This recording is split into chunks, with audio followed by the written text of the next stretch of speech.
हाँ प्यारे साथियों, इस जीके के लाइव सेशन में हम बात कर रहे थे इतिहास के बारे में। इतिहास में हमारा टॉपिक चला था मौर्य साम्राज्य, ठीक है ना। आज इस मौर्य साम्राज्य के बारे में बेसिक बातें करेंगे।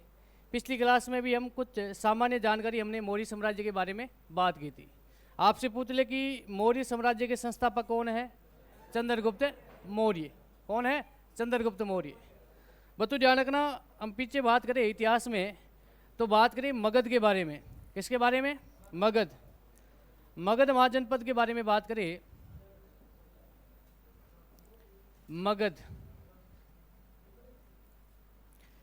मगध में कुल 7 राजवंशों ने शासन किया था। कुल 7 राजवंशों ने शासन किया था।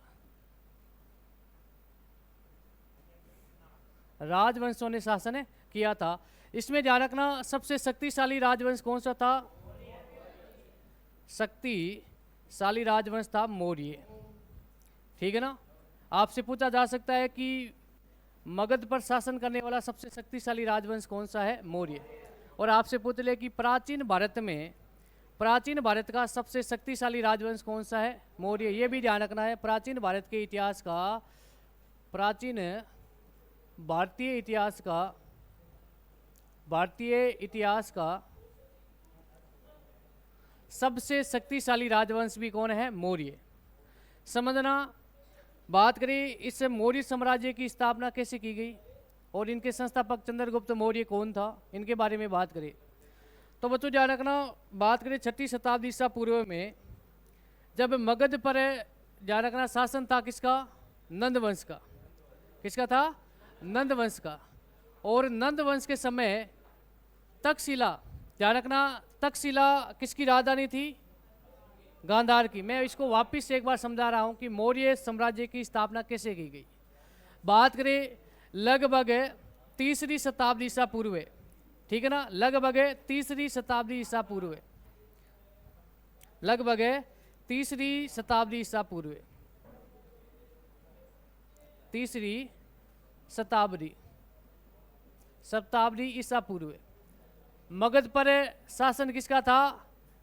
नंद वंश का। किसका था? नंद राजवंश का क्या था? शासन था, ठीक है ना। 3री शताब्दी ईसा पूर्व जो मगध है उस पे नंद राजवंश का क्या था? शासन था। और उस समय ध्यान रखना, एक है भारत का प्राचीनतम शिक्षा का केंद्र है, गांधार की राजधानी थी तक्षशिला, ठीक है ना। भारत का सबसे प्राचीनतम, भारत का क्या पूरे विश्व का सबसे प्राचीनतम है शिक्षा का केंद्र या महाविद्यालय किसे माना जाता है? तक्षशिला माना जाता है। किस तक्षशिला की जो नींव है वो किसने रखी थी? श्री राम के छोटे भाई जिनका नाम था भरत, ठीक है ना। कहते हैं कि भरत ने इसकी नींव डाली थी और ये एक प्राचीनतम शिक्षा का केंद्र था।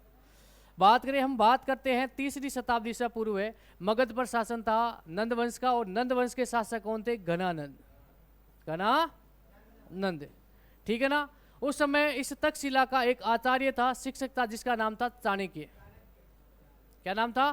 चाणक्य। चाणक्य के अन्य नाम क्या है? विष्णुगुप्त या कौटिल्य। अब चाणक्य को लगा कि भारत पर विदेशी आक्रमण होने वाले, भारत पर ईरानी और यूनानियों ने एक योजना बनाई है कि भारत पे क्या करेंगे? आक्रमण करेंगे और अपने धर्म का प्रचार करेंगे और भारत को क्या करेंगे? इस भारत महाद्वीप को क्या करेंगे? लूटेंगे। तो चाणक्य को लग रहा था कि अभी भारत क्या है? खतरे में। और अब भारत की रक्षा कौन कर सकता है? मगध।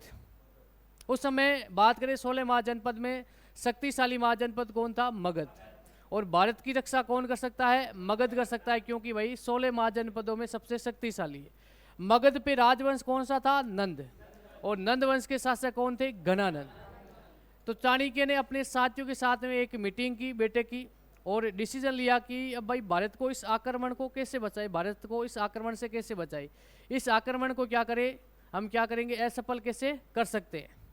तो फिर सभी साथियों ने कहा कि हम ऐसे करते हैं कि सभी महाजनपदों के राजवंशों के पास में जाकर के हम उनसे कहेंगे कि भाई एक साथ में लड़ेंगे तो ये आक्रमण क्या हो जाएंगे? विफल हो जाएंगे। लेकिन नंद वंश के शासक घनानंद एक घमंडी शासक था, एक कुरुत्ता शासक, यानी एक घमंडी, अपने आप में फुल घमंड रखता था। तो इसके पास में जाने की किसी की हिम्मत नहीं थी।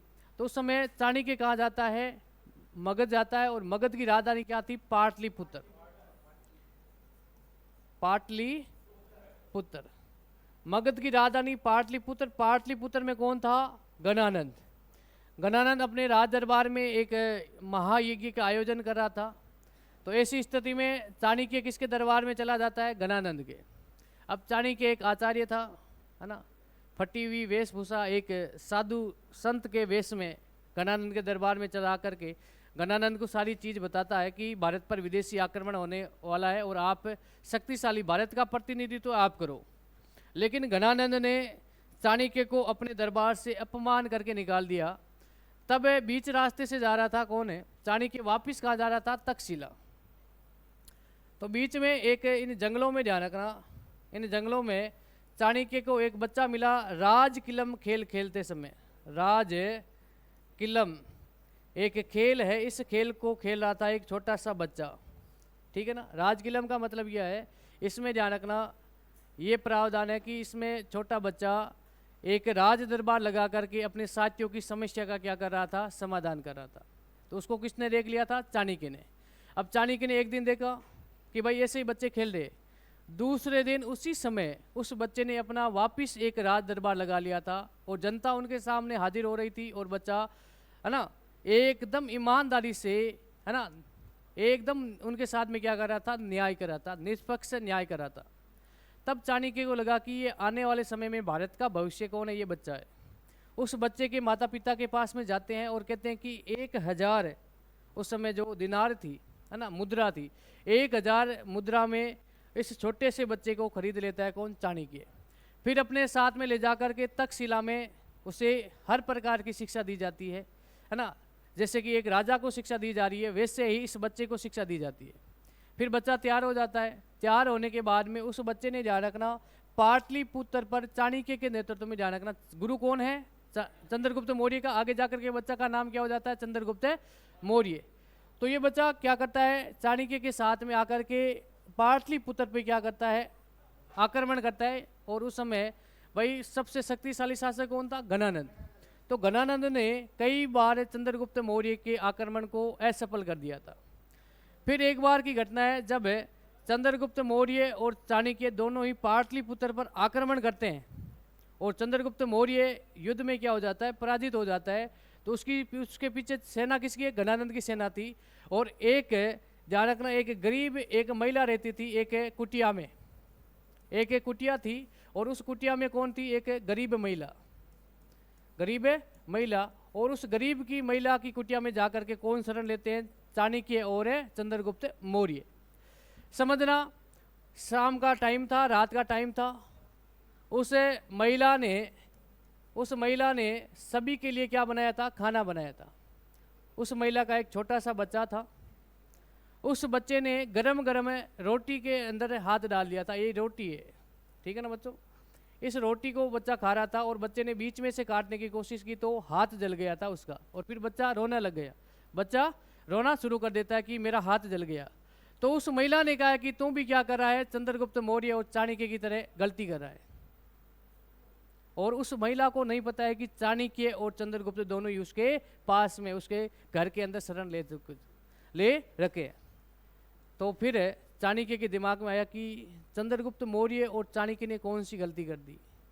फिर महिला से पूछते हैं कि भाई इस बच्चे ने रोटी तोड़ी है, और इस बच्चे ने रोटी तोड़ने के मतलब ये नहीं है कि उस चंद्रगुप्त मौर्य और चाणक्य जैसी गलती की है। इसका अर्थ क्या है? इसका मतलब क्या है कि भाई उन दोनों ने कौन सी गलती की है? तो महिला ने कहा इस बच्चे ने बीच में से रोटी तोड़ी है, तो ये बीच में से रोटी अभी गर्म है, हाथ जल जाएगा। इस बच्चे को साइड में से रोटी तोड़ तोड़ करके खानी चाहिए। और चंद्रगुप्त मौर्य और चाणक्य क्या करते हैं? दोनों यही गलती करते हैं कि गणानंद के जो मुख्य केंद्र बिंदु है पाटलिपुत्र है, वहाँ पे जाके सीधा आक्रमण करते हैं और वो हार जाते हैं। चंद्रगुप्त मौर्य और चाणक्य को क्या करना चाहिए? गणानंद के जो साम्राज्य है उसको पहले तो साइड में से जीतते जीतते धीरे धीरे केंद्र बिंदु पर आक्रमण करना चाहिए। फिर यहाँ से शिक्षा मिल जाती है दोनों को। फिर क्या करते हैं? पहले धीरे धीरे गणानंद के साम्राज्य को धीरे धीरे टुकड़ों में जीते, उसके बाद में फिर जा करके कहा पाटलिपुत्र पे क्या करते हैं? आक्रमण करते हैं। और इस आक्रमण में नंद वंश क्या हो जाता है, नष्ट हो जाता है और भारत में एक नए साम्राज्य की स्थापना होती है, उसका नाम क्या है, मौर्य साम्राज्य। ठीक है ना, मौर्य साम्राज्य के बारे में हमने ये बात की है। अब मौर्य साम्राज्य के संस्थापक चंद्रगुप्त मौर्य, ये कल मैं बता चुका हूँ। गुरु कौन है, इसकी राजधानी वही गणानंद की राजधानी थी, वही राजधानी किसकी रहेगी, चंद्रगुप्त मौर्य की। तो आपसे पूछ ले कि मौर्य साम्राज्य की राजधानी क्या है, पाटलिपुत्र। फिर अपने गुरु को ही क्या बना देता है, प्रधानमंत्री। गुरु का नाम क्या है, आचार्य चाणक्य। आचार्य क्यों कहा जाता है, क्योंकि एक शिक्षक था, तक्षशिला का एक शिक्षक था। अन्य नाम बात करें, प्रश्न कई बार पूछा गया, इन अन्य नाम चाणक्य का है विष्णुगुप्त, कौटिल्य, भारत का मैकियावली। ध्यान रखना, भारत का मैकियावली किसे कहा जाता है, चाणक्य को कहा जाता है। पुस्तक, प्रसिद्ध पुस्तक है, पुस्तक का नाम क्या है, अर्थशास्त्र। सभी बच्चे को पता है कि भाई चाणक्य की पुस्तक का नाम क्या है, अर्थशास्त्र। ठीक है ना। उसके बाद में बात करें, इस चंद्रगुप्त मौर्य के अन्य नाम भी प्रश्न पूछे जाते हैं। इनका शासनकाल ध्यान रखना, इन्होंने 322 ईसा पूर्व में गणानंद को हरा करके नंद वंश को क्या किया था, समाप्त किया था। ध्यान रखना, कब, 322 में। 322 से लेकर के 298 BC तक इनका शासन रहता है। अब इनकी पत्नी थी, फर्स्ट पत्नी, ध्यान रखना, 2 पत्नियों के बारे में उल्लेख मिलता है। एक का नाम है दुर्धरा और एक पत्नी का नाम है हेलेना। ठीक है ना, हेलेना, इसके बारे में आगे बात करेंगे। हेलेना किसकी पुत्री थी, सेल्यूकस निकेटर, है ना। सेल्यूकस निकेटर जो सिकंदर का क्या था, एक सेनापति था। आगे उसके बारे में, युद्ध के बारे में बात करेंगे, लेकिन ये भाई याद रखने की आवश्यकता तो नहीं है, लेकिन फिर भी बेसिक नॉलेज के लिए याद रख लो। अन्य नाम बात करें, ये सबसे महत्वपूर्ण है, भारत का मुक्तिदाता। और इसे ध्यान रखना, विदेशी इतिहासकारों ने एंड्रोकोटस और सेंड्रोकोटस कहा गया है, ये महत्वपूर्ण नाम है, ध्यान रखना। एंड्रोकोटस किसे कहते हैं, सेंड्रोकोटस किसे कहते हैं, ये विदेशी इतिहासकारों ने चंद्रगुप्त मौर्य के नाम दिए। ध्यान रखना, विदेशी इतिहास में, विदेशी इतिहासकारों ने, ध्यान रखना, इतिहासकारों ने चंद्रगुप्त मौर्य को एंड्रोकोटस और सेंड्रोकोटस से कहा गया है। उसके बाद में हमने बात की थी, एक युद्ध है, सबसे महत्वपूर्ण युद्ध है, ध्यान रखना, 305 ईसा पूर्व में। ध्यान रखना, ईसा पूर्व में एक युद्ध होता है, सिकंदर का सेनापति, सिकंदर है का सेनापति, सिकंदर है का सेनापति। ठीक है ना, सिकंदर का सेनापति कौन था, सेल्यूकस। सिकंदर के सेनापति सेल्यूकस निकेटर को, ध्यान रखना, इस युद्ध का नाम क्या है, सेल्यूक्स युद्ध, सेल्यूक्स युद्ध।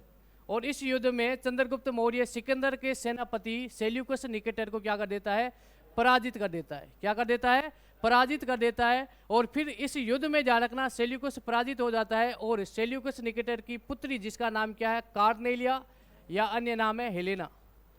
ठीक है ना, ऑप्शन में नाम आ जाए कार्लेनिया, या तो आएगा कार्लेनिया आएगा या आएगा हेलेना। इससे विवाह कौन कर लेता है, चंद्रगुप्त मौर्य। ये ध्यान रखना, भारत का पहला विदेशी विवाह है, ध्यान रखना, भारत का प्रथम है विदेशी विवाह, विदेशी विवाह माना जाता है। भारत की प्रथम विदेश नीति, ध्यान रखना, अंतर्राष्ट्रीय संधि, भारत की पहली अंतर्राष्ट्रीय संधि, पहली अंतर्राष्ट्रीय संधि, अंतर्राष्ट्रीय संधि भी ये मानी जाती है, ध्यान रखना। ठीक है ना। उसके बाद में चंद्रगुप्त मौर्य को सेल्यूकस निकेटर 4 प्रांत देता है, ध्यान रखना, काबुल, कंधार, मकरान और हेरात। ये प्रश्न पूछा गया कई बार। ठीक है ना, चंद्रगुप्त मौर्य को दहेज में 4 प्रांत मिलते हैं। कितने प्रांत मिलते हैं, 4। नाम क्या है, काबुल, कंधार, मकरान और हेरात। ठीक है ना, इन 4 प्रांतों को दहेज के रूप में स्वीकार कौन करता है, चंद्रगुप्त मौर्य। अब ये अपने ससुर को, सेल्यूकस निकेटर को, ध्यान रखना, चंद्रगुप्त मौर्य 500 हाथी उपहार के रूप में भी देता है, ध्यान रखना। उसके बाद में बात करें, सेल्यूकस निकेटर ने अपना विदेशी एक राजदूत भेजा था चंद्रगुप्त मौर्य के दरबार में, ध्यान रखना, उस राजदूत का नाम है मेगस्थनीज, जो चंद्रगुप्त मौर्य के दरबार में आया।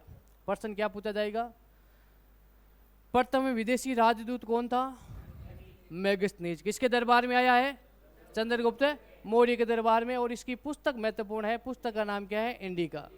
और इस इंडिका में ध्यान रखना पाटलिपुत्र के बारे में जानकारी मिलती है। और पाटलिपुत्र में 2 तो अधिकारियों के बारे में इन्होंने बताया था। भारत में 7 जातियों का उल्लेख मिलता है। इन्होंने कहा कि भारत में 7 प्रकार की जातियां निवास करती है। ध्यान रखना उस इंडिका में जो पुस्तक है मेगस्थनीज की, उसमें पाटलिपुत्र को पालीब्रोथा भी कहा गया। ठीक है ना। उसके बाद में यहाँ तक कल की क्लास में हम लिख चुके हैं ना।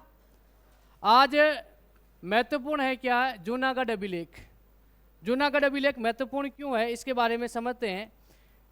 जूनागढ़ अभिलेख भारत का पहला संस्कृत भाषा का अभिलेख है। भारत का संस्कृत भाषा का पहला अभिलेख है, ध्यान रखना जूनागढ़। ठीक है ना, जूनागढ़ अभिलेख। इस जूनागढ़ अभिलेख को जारी किसने करवाया था, लिखवाया किसने, रुद्रदामन ने। ध्यान रखना किसने लिखवाया था, रुद्रदामन ने लिखवाया।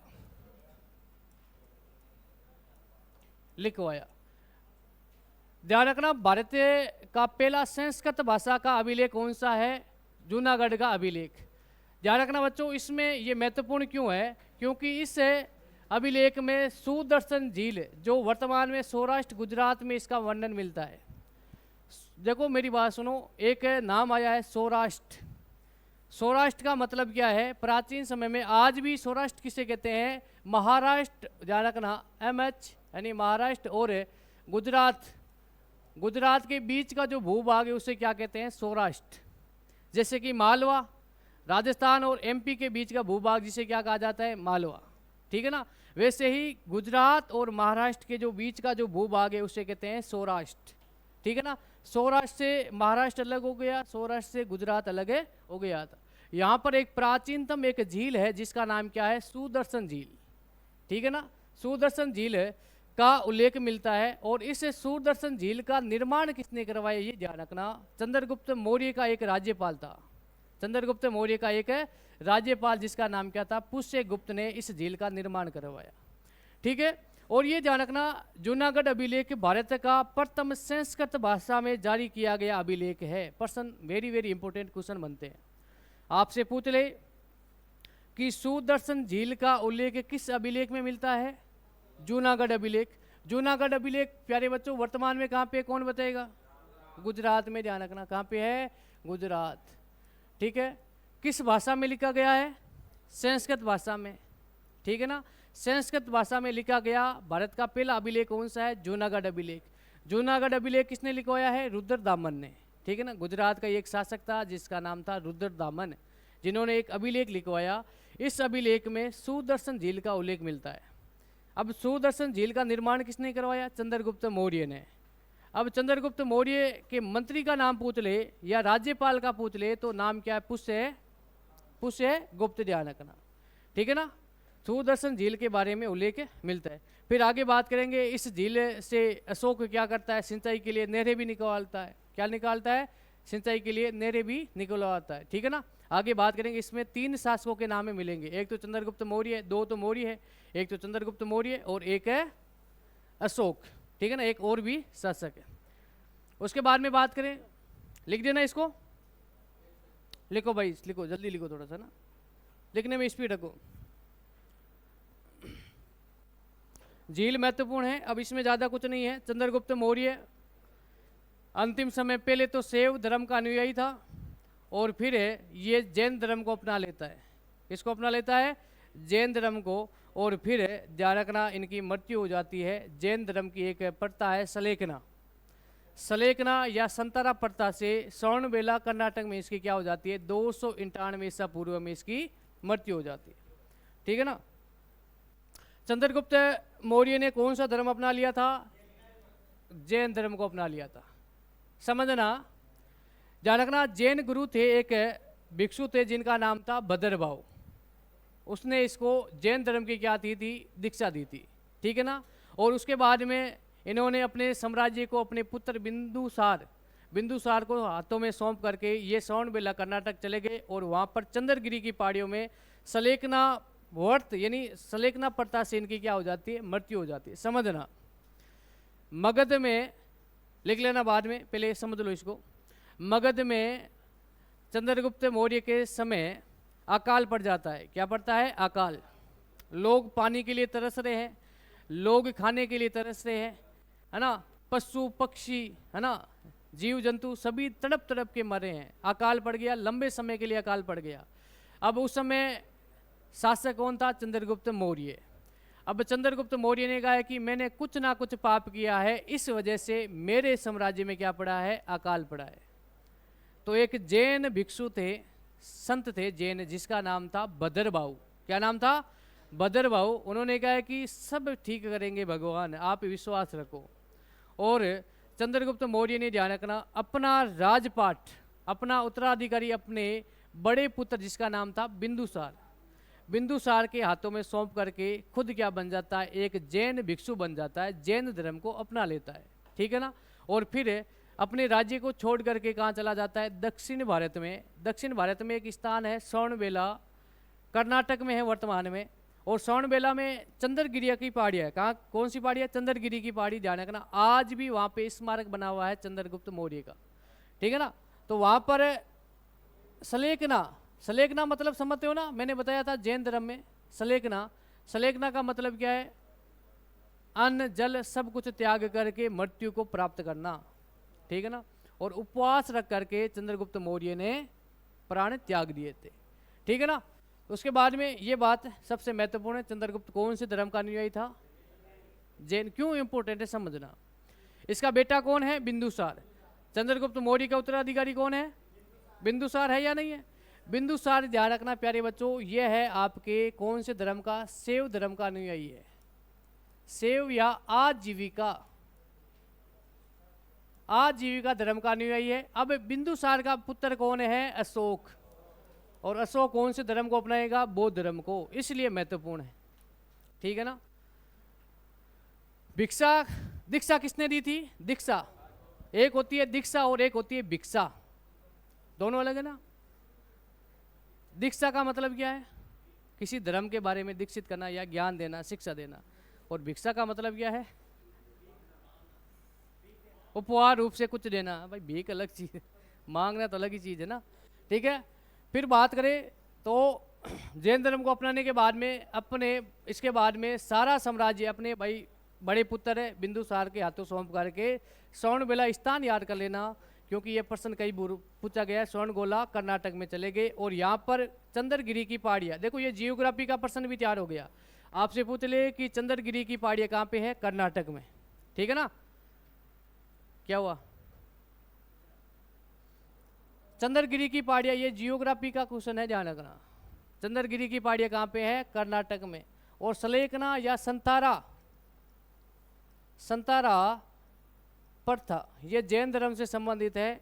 और अन्न जल को त्याग करके मृत्यु यानी मोक्ष को प्राप्त कर लेते हैं। ठीक है, यहाँ तक लिख लिया। अब चंद्रगुप्त मौर्य का उत्तराधिकारी कौन बना? बिंदुसार। ठीक है ना। बिंदुसार ज़्यादा कुछ काम नहीं करता है ना। विदेशी राजाओं के साथ में संधि करके इन्होंने कहा कि भाई मुझे एक तो दार्शनिक चाहिए, मुझे सूखी अंजीर और शराब, मीठी शराब चाहिए। ये मांग की और कुछ नहीं की है ना। अपने पिता का जो साम्राज्य है ना, वैसा का वैसा सुरक्षित रखा और कुछ नहीं रखा। ये काम किया था बिंदुसार ने। नेक्स्ट हेडिंग डालना बिंदुसार। ठीक है ना, हेडिंग डालना बिंदुसार। समय, शासन का समय लिखने की आवश्यकता नहीं है, लेकिन ये सबसे महत्वपूर्ण है। इनके अन्य नाम, ठीक है ना, अमित्रघात, वारिसार, भद्रसार, सिंहसेन, अमित्रोकोटिज। ये प्रश्न कई बार पूछा गया। अमित्रघात और अमित्रोकोटिज, ये प्रश्न बार बार प्रश्न पूछा गया है, इसलिए महत्वपूर्ण है अन्य नाम। अब इसके दरबार में 2 विदेशी राजदूत आते हैं। इनके दरबार में, इसके दरबार में कितने विदेशी राजदूत आते हैं? 2। मुझे ये बताओ, चंद्रगुप्त मौर्य के दरबार में कुल कितने विदेशी राजदूत आते हैं? 1। अरे चंद्रगुप्त मौर्य के दरबार में पूछ रहा हूँ, 1। कौन था? मेगस्थनीज। पुस्तक का नाम? लेकिन इसके बेटे के दरबार में, बिंदुसार के दरबार में 2 विदेशी राजदूत, इतना याद रख लेना, 2 विदेशी राजदूत आते हैं। नाम याद रहे तो अच्छी बात, नहीं रहे तो उससे भी अच्छी बात। एक का नाम है डायनोसियस, है ना, डायनोसियस, और एक का नाम है डायोमेकस। ध्यान रखना, दोनों ही विदेशी राजदूत है। ये तो ध्यान रखना डायोनोसिस, ये ध्यान रखना डायोनोसिस, ये तो आता है मिस्र। मिस्र का एक शासक था टोलमी सेकंड, इसने भेजा था। और डायोमेक्स है ना, ये तो ध्यान रखना एंटियोकोटस जो एक सीरिया का शासक था, इसने बिंदुसार के दरबार में भेजा था। अब ये डायोमेक्स जब भारत आता है तो ध्यान रखना बिंदुसार ने कहा, पूछा इससे हाल चाल पूछा कि भाई वहाँ पे कैसा क्या माहौल है। उन्होंने कहा कि वहाँ पे मौज मस्ती है भाई, ड्राई फ्रूट के लिए सूखी अंजीर, फल फ्रूट है ना, ये काजू, ये सब फूल है, और साथ में भाई शराब भी है, मीठी शराब भी है। और वहाँ पर दार्शनिक भी सीरिया के क्या थे, दार्शनिक प्रसिद्ध थे। तो इन्होंने ध्यान रखना टोलमी है ना, जो ये एंटियोकोटस, ध्यान रखना ये एंटियोकोटस है ना, इससे ये क्या मांगता है, 3 वस्तु मांगता है। कितनी वस्तु मांगता है, 3 वस्तु, बता देता हूँ मैं। 3 वस्तु मांगता है एंटियोकोटस से, सीरिया के शासक एंटियोकोटस से 3 वस्तु की मांग की। ये भी लिख देना, 3 है वस्तु की मांग की, मांग की। एक तो सूखी अंजीर, सूखी अंजीर, ठीक है ना। दूसरी वस्तु थी मीठी शराब, मीठी शराब। और तीसरी मांग की थी दार्शनिक। इसकी मांग की थी दार्शनिक, है ना,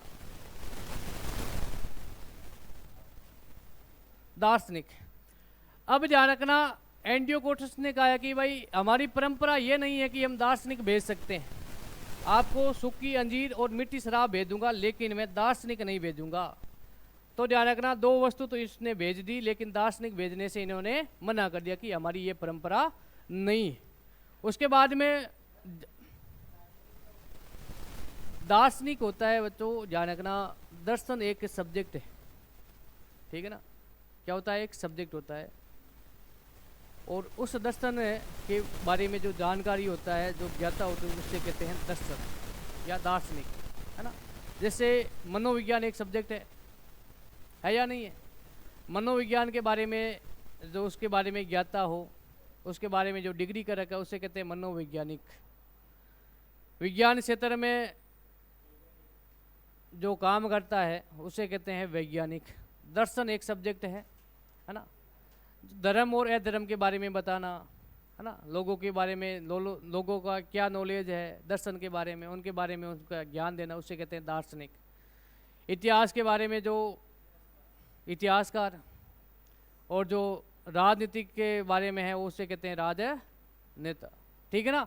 तो ये अलग अलग सब्जेक्ट है। दर्शन के बारे में एक दार्शनिक थे ना, कि भाई आप आकर के अपने धर्म के बारे में बताओ मुझे, है ना। जो दार्शनिक आएंगे अपने धर्म के बारे में बताएंगे, दर्शन के बारे में बताएंगे, ठीक है ना। उसके बाद में ध्यान रखना बिंदुसार के समय एक विद्रोह हो जाता है तक्षशिला। तक्षशिला किसकी राजधानी थी, किसकी, गांधार, गांधार नहीं गांधार, गांधार की राजधानी क्या थी, तक्षशिला। तक्षशिला में क्या हो जाती है, विद्रोह हो जाता है। ध्यान रखना प्रश्न क्या पूछा जाएगा कि तक्षशिला में विद्रोह किसके समय हुआ है, किस शासक के समय हुआ है, बिंदुसार के समय। अब ध्यान रखना बिंदुसार के 2 प्रमुख पुत्र थे, योग्य पुत्र, एक का नाम था सुसीम और एक का नाम था अशोक। तक्षशिला के विद्रोह को दबाने के लिए बिंदुसार ने अपने बड़े पुत्र सुसीम को भेजा, और सुसीम ने इस विद्रोह को दबा दिया था, इस विद्रोह का दमन कर दिया था। जब सुसीम जाता है तो वहाँ के तक्षशिला के जो नागरिक थे उन्होंने कहा कि भाई आपका हम कोई विरोध नहीं कर रहे हैं, आपका हम कोई विरोध नहीं करे, हम पे जो अत्याचार हो रहे हैं उनका हम विरोध कर रहे हैं। तो सुसीम ने वहाँ पे बैठ करके, है ना, अपने जो वहाँ के प्रमुख राज्यपाल थे उनसे बात करके इस विद्रोह को दबा दिया था। बस ये याद रखना है कि तक्षशिला में विद्रोह किसके समय हुआ था, बिंदुसार के समय, और इससे विद्रोह का दमन किसने किया था, सुसीम। सुसीम कौन था, बिंदुसार का बड़ा पुत्र, ठीक है ना। हाँ, प्रमुख पुत्र याद रखने भाई, पूरे याद नहीं रखने। इतिहास में पुत्र याद रखोगे तो सिर्फ बिंदुसार के पुत्र ही याद रख पाओगे, ठीक है ना। अब ध्यान रखना एक बात, बिंदुसार का भी प्रधानमंत्री कौन था, चाणक्य। लेकिन मैं आपसे पूछ रहा हूँ अशोक के समय प्रधानमंत्री कौन था,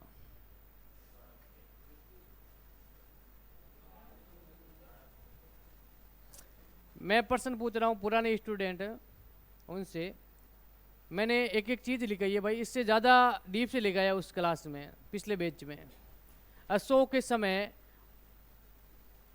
अशोक का प्रधानमंत्री कौन था? ध्यान रखना, चाणक्य का पोता था।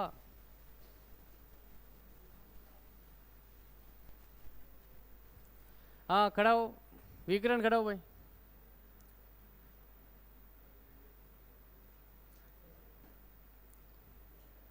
कौन था अशोक के समय अशोक का प्रधानमंत्री?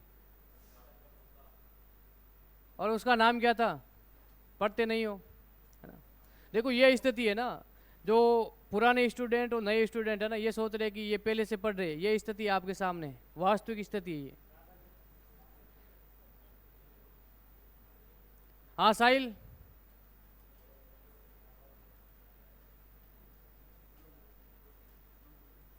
चंद्रगुप्त है, विष्णुगुप्त, ये तो चाणक्य का अन्य नाम है। हाँ हर्ष,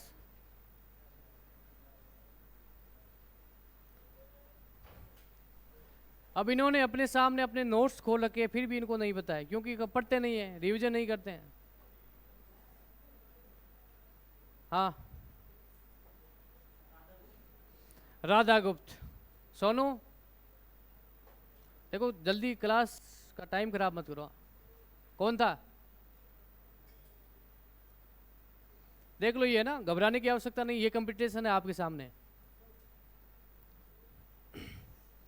हाँ रवि किशन, अशोक के समय अशोक का प्रधानमंत्री कौन था? नहीं पता है? राधा गुप्त। समझना ना, बैठो नीचे बैठो, कोई बात नहीं। देखो मेरी बात सुनो, चंद्रगुप्त मौर्य का प्रधानमंत्री कौन था? चाणक्य। अब चाणक्य का ही पोता जिसका नाम है राधा गुप्त, राधा गुप्त कौन है? राधा गुप्त। ध्यान रखना साथियों, पहले बिंदुसार के प्रधानमंत्री कौन थे? चाणक्य। चाणक्य के बाद में, ध्यान रखना, चाणक्य के बीच में ही मृत्यु हो जाती है, तो बिंदुसार के बाद में प्रधानमंत्री कौन बनते हैं? राधा गुप्त। अब ध्यान रखना, बिंदुसार ने तक्षशिला का राज्यपाल किसे बना दिया था? सुसीम को। सुसीम को बिंदुसार ने तक्षशिला का क्या बना दिया था? राज्यपाल, राज्यपाल बना दिया था, ध्यान रखना। अब सुसीम कहाँ पे है? तक्षशिला में। और ध्यान रखना, बिंदुसार चाहता था कि मेरा उत्तराधिकारी कौन बने? सुसीम बने। कौन बने? सुसीम। अशोक से, ध्यान रखना, बिंदुसार क्या करता था? नफरत। अशोक ऐसा लगता ही नहीं था कि राज परिवार से राजकुमार है ना। अशोक शकल से इतनी अशोक की भद्दी शकल थी, अशोक से राज दरबारी नफरत करते थे ना, शकल से भुंडा था। कुल मिला के बात ये है, नाम तो बहुत बड़ा है, सम्राट भी बहुत बड़ा बना था, लेकिन उनकी है ना रहन सहन, शक्ल है ना, फेस राज परिवार से लगता ही नहीं था। तो इसलिए सुसीम कहता कि ये अपवाद है। एक बार की घटना है, अशोक से, ध्यान रखना, जो दासियां थी ना, वो भी अशोक से नफरत करती थी। तो अशोक को एक बार गुस्सा आ गया था, बिंदुसार दरबार में नहीं था, अशोक को गुस्सा आ गया था कि भाई सब लोग, इतनी मेरी शक्ल बेकार है, मैं भी एक इंसान हूँ, तो मेरे से नफरत क्यों करते हो? तो जितनी भी जो दासियां थी राज दरबार में, महिला थी, उनको बुलाया। अशोक ने कहा कि मैं कुछ भी नहीं कहूँगा, आप मुझे बता दो कि मेरी शक्ल इतनी भद्दी है क्या? डरो मत आप, है ना, आपको कोई सजा नहीं मिलेगी। तो महिलाओं ने कहा, वो दासी थी ना वो राज दरबार में, उन्होंने कहा कि भाई हम आपके हाथ से खाना खाना पसंद नहीं करते, इतनी शक्ल आपकी भद्दी है। अब एक राजकुमार को ऐसे बोल दिया गया, तो अशोक ने 1000 दासियों को जला करके नष्ट कर दिया था, है ना। कहते हैं अशोक एक महान शासक था। अब इतिहास में पढ़ाया जाता है, पढ़ते हैं, लेकिन अशोक ने जनताओं के साथ में अत्याचार किया। 1000 महिलाओं को जलाना कोई छोटी बात है क्या? उनके पास में भाई जीवन जीने का अधिकार है ना। अशोक कहते हैं कि अपने 99 भाइयों की हत्या करके शासक बना, ये तो झूठी बातें हैं, है ना। ये तो इतिहास को बदनाम करने के लिए लिखा गया है कि अशोक ने, ध्यान रखना ये दोनों बातें हैं ना, कि भाई अशोक ने 1000 महिलाओं को जला दिया गया और अशोक ने अपने 99 भाइयों की हत्या करके शासक बना। ये एक सिंहली श्रुति है, श्रीलंका का एक ग्रंथ है, सिंहली श्रुति, है ना, एक ग्रंथ है। उस ग्रंथ में ये बताया गया, सिंहली श्रुति एक ग्रंथ है, उसमें बताया गया इतिहास को बदनाम करने के लिए, ठीक है ना। लेकिन जब ध्यान रखना बिंदुसार का अंतिम समय आ गया था, बिंदुसार ने घोषणा कर दी कि मेरा उत्तराधिकारी कौन बनेगा, कौन बनेगा, सुसीम बनेगा। सुसीम कहाँ पे है, अब समझना, सुसीम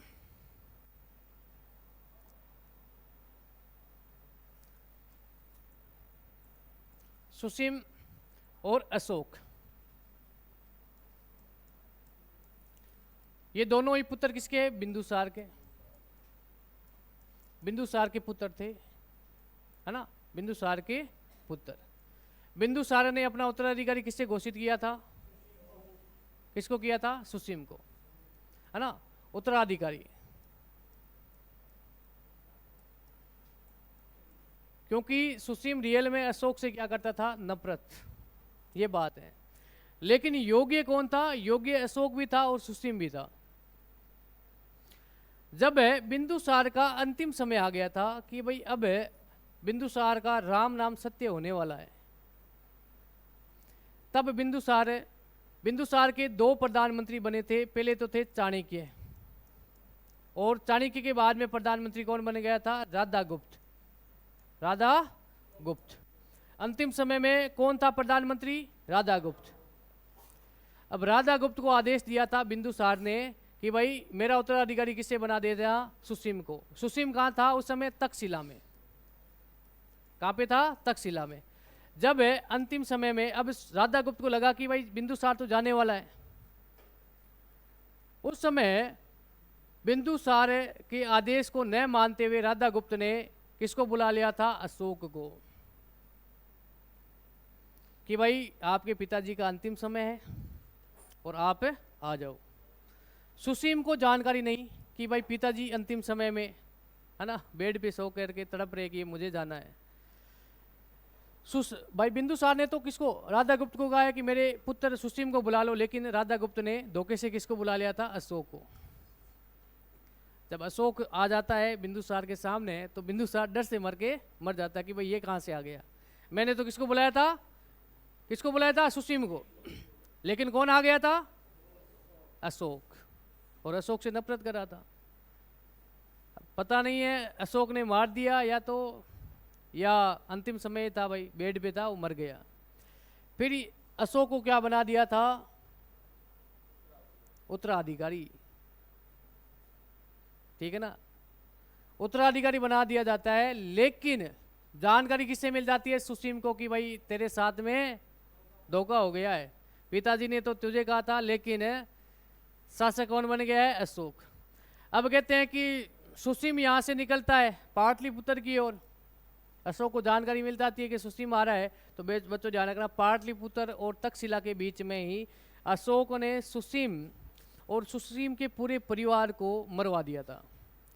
लेकिन आगे बात करेंगे, सुसीम का एक छोटा सा बच्चा जीवित बच जाता है, और उसकी ध्यान रखना, वो बच्चा क्या करता है, बौद्ध धर्म को अपना लेता है, और उसकी प्रेरणा से ही, बच्चे का नाम क्या, निर्ग्रोथ।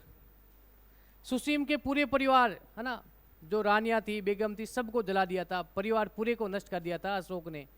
लेकिन एक छोटा सा बच्चा है जिसका नाम है निर्ग्रोथ। क्या नाम है, निर्ग्रोथ। ये बच जाता है और ये क्या कर जाता है, बौद्ध भिक्षु बन जाता है। छोटा सा बच्चा बौद्ध भिक्षु बन जाता है, और इसी की प्रेरणा से आगे जाकर के अशोक बौद्ध धर्म को अपनाता है। आगे बात करेंगे अशोक, जब बौद्ध धर्म के बारे में बात करेंगे उस समय बात करेंगे, इस समय, ठीक है ना। लेकिन बस इतनी बात आप याद रख लेना कि भाई बिंदुसार की मृत्यु हो जाती है, कब होती है, 273 में, और अशोक शासक बन जाता है। लेकिन अशोक का राज्याभिषेक कब होता है, राज्याभिषेक होता है अशोक का 69 ईसा पूर्व में। ये पेन की क्या प्रॉब्लम हो जाती है?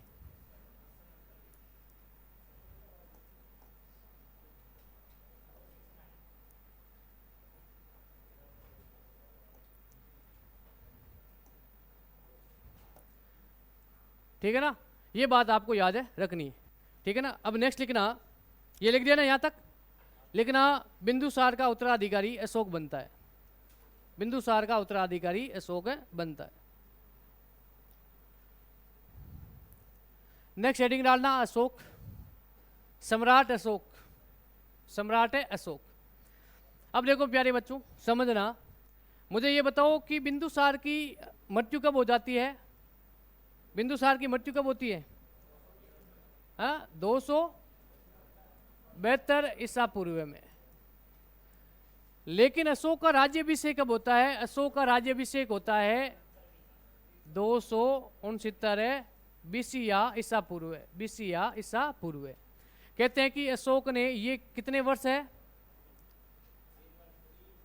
लगभग देखो 72 71, लगभग ये 4 वर्ष, 69 को साथ में काउंट करो, कितने? 4 वर्षों तक अशोक ने अपने उत्तराधिकारी संघर्ष में अपने भाइयों को पराजित किया था। ठीक है ना, अशोक ने 4 वर्षों तक अशोक का उत्तराधिकारी संघर्ष चलता है। तो नेक्स्ट हेडिंग डालना अशोक, हेडिंग डालना अशोक। अशोक का जन्म, अशोक का जन्म होता है 304 ईसा पूर्व में। इसकी माता का नाम याद रख लेना, सुग है ना, सुभद्रांगी, या नाम क्या है? सुभद्रांगी। ठीक है ना, पिता का नाम क्या है? बिंदुसार, लिख देना बिंदुसार। माता का नाम है सुभद्रांगी, पिता का नाम क्या है? बिंदुसार। क्या नाम है? बिंदुसार। अशोक का अन्य नाम ध्यान रखना, अशोक का अन्य नाम है देव नाम या प्रियदर्शी। यह प्रश्न कई बार पूछा गया कि भाई अशोक का अन्य नाम क्या है? देव नाम या प्रियदर्शी, है ना, ध्यान रखना प्रियदर्शी। अशोक के नाम, अशोक के जो अभिलेख है, ध्यान रखना 4 अभिलेख है, इन 4 अभिलेखों से अशोक का नाम क्या मिलता है? अशोक मिलता है। देखो मैं एक ट्रिक बता रहा हूँ, है ना, 4 अभिलेख है, इन 4 अभिलेखों में अशोक का नाम क्या मिलता है? अशोक मिलता है। नहीं तो अशोक का अन्य नाम क्या है? देव नाम प्रियदर्शी। लेकिन इन 4 अभिलेखों में अशोक का नाम क्या मिलता है? अशोक। एक लाइन याद कर लेना, नेट मांगे, है ना, नेट मांगे, है ना, नेट उधारो मांगे गुजरी। ठीक है ना, नेट उधारो मांगे गुजरी। ठीक है ना, नेट उधारो मांगे गुजरी। ये 4 अभिलेख याद हो जाएंगे। इन 4 अभिलेखों में अशोक का नाम क्या मिलता है? अशोक। देखो मेरी बात सुनो, नेट से है नेटूर जो कर्नाटक में है, इससे नेटूर अशोक के अभिलेख से अशोक का नाम क्या मिलता है? अशोक। फिर बात करें उदय गोला, उदारो से मतलब क्या है? उदय गोला। इस उदय गोला जो ये कर्नाटक में एक अशोक का अभिलेख है, इस अभिलेख में अशोक का नाम क्या मिलता है? अशोक। फिर बात करें मास से, ध्यान रखना मांगे से है मास की, जो ये कहाँ पे? कर्नाटक में, इसमें भी इस अभिलेख में अशोक का नाम अशोक है मिलता है। और गुजरा, ये गुजरी का मतलब है गुजरा जो मध्य प्रदेश में, इस अभिलेख से भी अशोक का नाम क्या मिलता है? अशोक। आपसे प्रश्न पूछ ले कि अशोक के नाम के अभिलेख कितने हैं जहाँ पे अशोक के नाम मिलता है? 4। संख्या याद रखनी है, कितने हैं? 4। चारों अभिलेखों के नाम याद रखना है। नेट उधारो मांगे गुजरी, भाई ये गुजरी थी जिन्होंने ज़्यादा ही आपकी तरह रील देख रही थी, है ना, इंस्टाग्राम पर है, यूट्यूब पे, तो उसका नेट खत्म हो गया था और उसने कहा कि भाई नेट मुझे उधार दे दो ना। तो ये 4 अभिलेख याद हो जाएंगे, है ना, कैसे भी करके हमें याद करना है भाई, अपने तरीके से याद कर लो, है ना। मैंने तो ये बता दिया, नेट उधारो मांगे गुजरी, नेट से नेटूर, उदय गोला, मास्की और गुजरा। ध्यान रखना ये 4 अभिलेख है, इससे अशोक का नाम क्या मिलता है? अशोक मिलता है। नहीं तो अशोक का अन्य नाम क्या है? देव नाम है, प्रियदर्शी, है ना, देवता का प्रिय, देवताओं का प्रिय। ठीक है ना, तो ये लिख दो भाई बेसिक जानकारी। पिता बिंदुसार, माता कौन है? सुभद्रांगी, माता का नाम क्या है? सुभद्रांगी। ठीक है ना। अशोक के अन्य नाम इंपोर्टेंट करके लिखना है ना, इंपोर्टेंट करके लिखना। अन्य नाम क्या है? देव नाम प्रियदर्शी। ठीक है ना। अशोक के 4 अभिलेख है, ये पानी बोतल दिला ना। अशोक का नाम अशोक अभिलेख है ना, अशोक का नाम अशोक मिलता है 4 अभिलेखों से, संख्या याद रखनी है, ठीक है ना, संख्या आपको याद रखनी है, ठीक है ना। और इन चारों के नाम याद रख लेना। मास्की कहाँ पे है? कर्नाटक में। गुजरा कहाँ पे? मध्य प्रदेश। नेटूर कहाँ है? कर्नाटक में। और उदयगोला कहाँ पे है? उदयगोलान है कर्नाटक में। ये 4 अभिलेख है जहाँ से अशोक का नाम अशोक मिलता है।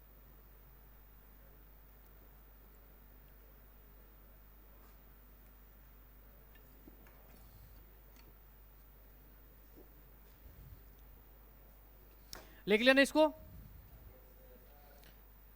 वापिस समझ लेते हैं। अशोक महत्वपूर्ण है, अशोक है महत्वपूर्ण है। अशोक, ठीक है ना। अशोक के पिता का नाम क्या है? पिता, वेरी गुड, बिंदुसार, बिंदुसार, ठीक है ना। माता का नाम क्या है? सुभद्रांगी, सुभद्रांगी है ना,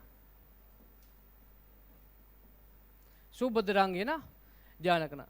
अब बात करें अशोक का अन्य नाम क्या है? हाँ, अन्य नाम देव नाम, प्रियदर्शी, प्रियदर्शी,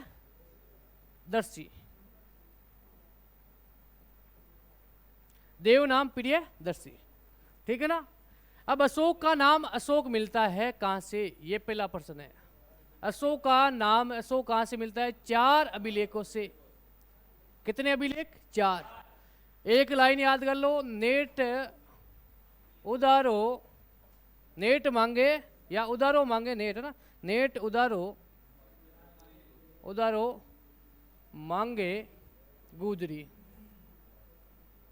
है ना। योगेश को गुस्सा आ जाएगा, ये गुजरी है, ध्यान रखना, ज्यादा मत बोलो, ठीक है ना। अब ये नेट का मतलब है, क्या नाम है? नेटूर, जो कहां पे है? कर्नाटक में। नेटूर अभिलेख से अशोक का नाम क्या मिलता है? अशोक। उदय गोलान, उदारों से क्या है? उदय गोलान, ये कहां पे है? ये भी कर्नाटक में है। मास्की, मास्की ये भी कहां पे है? कर्नाटक में। और गुजरा कहां पे है? गुजरा कहां पे है? मध्य प्रदेश, यूपी नहीं भैया ना, मध्य प्रदेश, ठीक है ना। इन 4 अभिलेखों से अशोक का नाम क्या मिलता है? अशोक, ठीक है। आगे पढ़ रहे हो? पीछे भूल तो नहीं रहे हो ना? चंद्रगुप्त मौर्य की मृत्यु कहां पे हुई थी? स्वर्णबेला कहां पे? कर्नाटक में। कौन सी पहाड़ियों पे? चंद्रगिरी की पहाड़ी। कौन सी प्रथा से? संतारा से। चंद्रगुप्त मौर्य ने कौन सा धर्म अपना लिया था? दीक्षा किसने दी थी? भद्रबाहु ने, ठीक है ना। सुदर्शन झील का उल्लेख सर्वप्रथम किस अभिलेख में मिलता है? जूनागढ़। जूनागढ़ अभिलेख किसने लिखवाया था? रुद्रदामन ने। संस्कृत भाषा का भारत का पहला अभिलेख है जूनागढ़ अभिलेख, ठीक है ना। और चंद्रगुप्त मौर्य का एक राज्यपाल था जिसका नाम था पुष्यगुप्त, जिन्होंने सुदर्शन झील का निर्माण करवाया, ठीक है। उसके बाद में बात करें चंद्रगुप्त मौर्य के बारे में, और इसे भारत का मुक्तिदाता कहा जाता है, अखंड भारत का निर्माता कहा जाता है। इसके गुरु कौन थे? चाणक्य, जिसकी पुस्तक है अर्थशास्त्र। चंद्रगुप्त मौर्य और सिकंदर का सेनापति सेल्यूकस के बीच में 305 ईसा पूर्व में सेल्यूकस युद्ध होता है। इस युद्ध में सेल्यूकस निकेटर को चंद्रगुप्त मौर्य पराजित कर देता है और उसकी पुत्री से विवाह कर लेता है। उसका नाम क्या है? हेलेना या कार्लेनिया। 4 प्रांत देते हैं देश में सेल्यूकस। 4 प्रांतों के नाम बताओ। काबुल, हेरात, मकरात और कंधार, है ना। अटक अटक क्या है इसमें, है ना।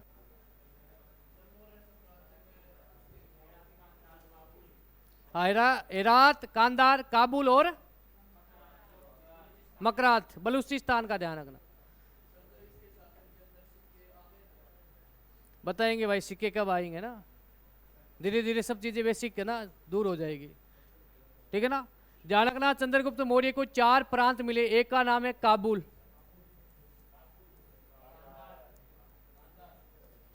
कांधार, मकरात और हेरात, ये 4 प्रांत मिले थे देज में, और एक लड़की मिली थी शादी के लिए हेलेना। किसकी पुत्री थी? सेल्यूकस निकेटर की। ओके ना, ये है चंद्रगुप्त मौर्य। इतनी बातें याद रखनी, ज़्यादा इसमें कुछ नहीं है भाई। एक राजदूत आया था मेगस्थनीज, पुस्तक का नाम इंडिका। अब इंडिका के बारे में बात करें तो इन्होंने इंडिका में पाटली को पोलीग्रोता का, और पाटलिपुत्र के बारे में जानकारी इंडिका से मिलती है। पाटलिपुत्र के प्रशासन के बारे में जानकारी मिलती है, 2 अधिकारियों के बारे में जानकारी मिलती है, और 7 भारत के जातियों के बारे में उल्लेख मिलता है। बिंदुसार में ज़्यादा कुछ नहीं है। इसके उपनाम है अमित्रो कोटस, ये सबसे महत्वपूर्ण है। अमित्रघात, विदिशार, ये प्रमुख इनके नाम है। लेकिन इनके दरबार में 2 विदेशी राजदूत आते हैं। आपको याद रखना कौन सा है जिससे इसने सूखी अंजीर, शराब और दार्शनिक मांगे थे? किससे मांगे थे? और मेरी बात सुनो, प्रश्न पूछा जाएगा एंडियोकोटस। अरे एंडियोकोटस, सेंटोकोटस उसके नाम है। चंद्रगुप्त मौर्य के नाम क्या है? एंड्रोकोटस और सेंटोकोटस, ये तो विदेशी नाम है। लेकिन मैंने प्रश्न क्या पूछा है? बिंदुसार ने किस शासक से सूखी अंजीर, दार्शनिक और मीठी शराब मांगी है? सीरिया के शासक का नाम क्या है? डाइमेकस। वेरी गुड, है ना। एंडियोकोटस, सेंडियोकोटस, दिमाग में कचरा भर रखा है बस। एकदम सीधे बैठो एकदम। डाइमेकस सीरिया का शासक था जिससे इन्होंने 3 चीज मांगी थी, वस्तु मांगी थी, सूखी अंजीर, मीठी शराब और दार्शनिक। दार्शनिक देने से इन्होंने मना कर दिया था। डाइमेकस, ये ध्यान रखना नाम। उसके बाद में तक्षशिला विद्रोह हो जाता है बिंदुसार के समय। तक्षशिला विद्रोह को दबाने के लिए इसने अपने बड़े पुत्र सुसीम को भेजा, और सुसीम को वहाँ का राज्यपाल बना दिया था। बिंदुसार के प्रारंभ में प्रधानमंत्री कौन था? चाणक्य। उसके बाद में राजा गुप्त, और बिंदुसार का उत्तराधिकारी कौन बनता है? अशोक। अशोक के बारे में अभी हम बात कर रहे हैं, ठीक है ना। अशोक के बारे में बेसिक बातें तो हमने कर ली है। अशोक का एक अभिलेख मिला है, बाबरू अभिलेख। बाबरू,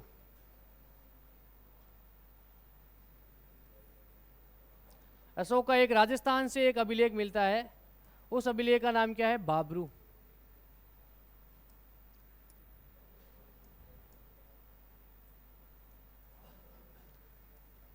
बाबरू अभिलेख, ठीक है ना। बाबरू अभिलेख राजस्थान में, ध्यान रखना, राजस्थान में विराट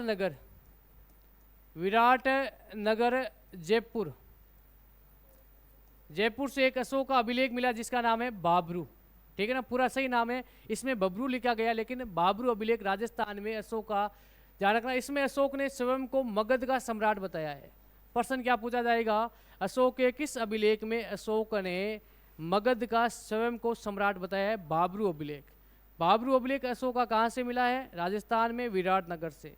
अशोक के नाम के अशोक के किन अभिलेखों में अशोक का नाम अशोक मिलता है? 4 अभिलेख है, निटूर, मास्की, उदय गोलान और कौन सा है?